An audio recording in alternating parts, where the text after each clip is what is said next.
Mga kwentong bata na siguradong kapupulutan ng aral.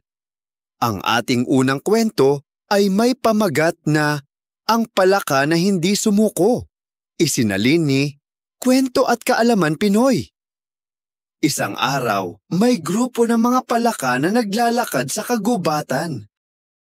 Habang sila'y naglalaro, dalawang palaka ang nahulog sa isang malalim na balon. Nagtipon ng ibang palaka sa paligid ng balon at tiningnan kung gaano ito kalalim. Sabi nila, "Napakalalim nito! Wala na kayong pag-asa!"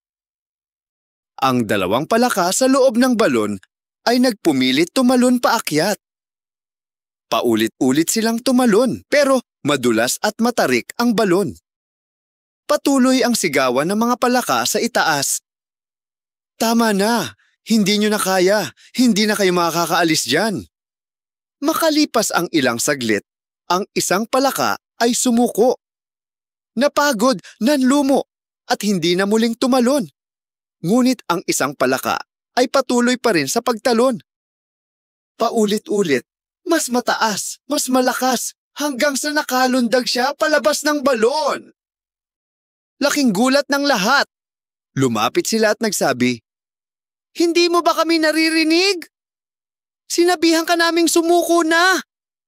Ngumiti ang palaka at nagsalita, "Salamat po sa inyong patuloy na paghikayat. Ako po ay nagpursige at hindi huminto dahil sa inyong mga sigaw at hiyaw. Pasensya na po pala at ako ay bingi."